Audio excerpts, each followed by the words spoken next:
High friends, welcome to my new blog. আশা করি সবাই খুব ভালো আছে। দেখো ছেলেটাকে খেতে দিয়ে দিয়েছি, খেয়ে বলছে হ্যাঁ খুব সুন্দর টেস্ট হয়েছে। এখানে কড়াইশুঁটি নিয়েছি, এখানে মিনি সয়া চাংসগুলো হচ্ছে নুন জল গরম করে আমি ভালো করে ফুটিয়ে নিয়ে জলটাকে ছেঁকে নিয়েছি। এখানে ক্যাপসিকাম আর লঙ্কা রয়েছে, এখানে রয়েছে 3টে ডিম আছে, এখানে পেঁয়াজ বাটা আছে, টমেটো বাটা আছে, আর এখানে মশলা ধোয়ার জলটা রয়েছে বাটিতে। কড়াইতে তেল দিয়ে দিয়েছি, 3টে ডিম আমি কি করব ফাটিয়ে নিয়ে ওর মধ্যে দিয়ে দেবো। দেওয়ার পরে আমি ওর মধ্যে নুন দিয়ে দেবো, দিয়ে ডিমটাকে একদম গুঁড়ো গুঁড়ো করবো না, খানিক একটু বড় বড় সাইজের থাকবে সেরকমভাবে আমি ডিমটাকে রেখে দেবো। দেখো ঠিক এইরকমভাবে থাকবে, একদম গুঁড়ো গুঁড়ো হয়ে যায়নি। আবার কড়াইতে আমি তেল দিয়ে দিলাম, তেল দিয়ে কড়াইশুঁটি আর ক্যাপসিকাম আর লঙ্কাগুলো ভালো করে একটু ভাজা ভাজা করে নেব, একদম ভাজা করে নেব।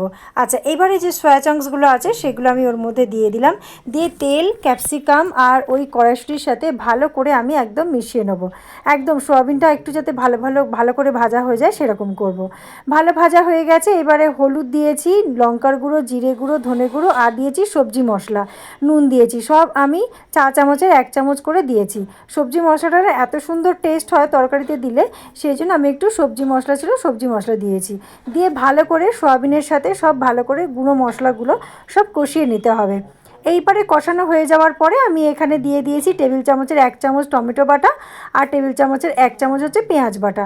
সেটা দিয়ে ভালো করে একদম কষিয়ে নিতে হবে, আঁচটা মিডিয়াম থাকবে যতক্ষণ না পর্যন্ত কাঁচা গন্ধ চলে যাচ্ছে। দেখো আমার সুন্দর কষানো হয়ে গেছে, মানে একদম মশলাটাও বেশ শুকিয়ে শুকিয়ে এসেছে।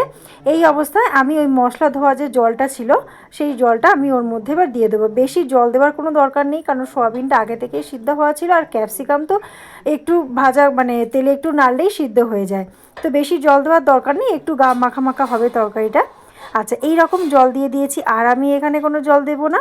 এবার এটাকে একটু হালকা ফুটিয়ে নেব, ফুটে আসলেই তারপরে আমি নামানোর আগে দেখো একদম অল্প অল্প ঝোল আছে এরকম অবস্থায়।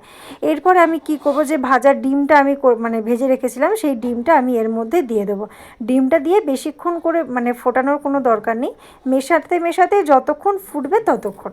এবার ডিমটা দিয়ে আমি ভালো করে একটু মিশিয়ে নেব, মিশিয়ে নিয়ে আমি তারপরে খানিকক্ষণ বাদে, আর আমি এখানে দেখো কোনো আদা বাটা বা গরম মশলার গুঁড়ো দিইনি, কারণ সবজি মশলাটা দিলে এমনি টেস্টটা চলে আসে, সেই জন্যে আমি কোনো এখানে গরম মশলাটা আর কোনো ব্যবহার করিনি।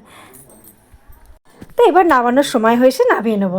তো ভিডিওটা কেমন লাগলো অবশ্যই আমাকে কমেন্ট করে জানিও, ভালো লাগলে লাইক করো, শেয়ার করো, চ্যানেলটিকে সাবস্ক্রাইব করে পাশে থাকার অনুরোধ রইল।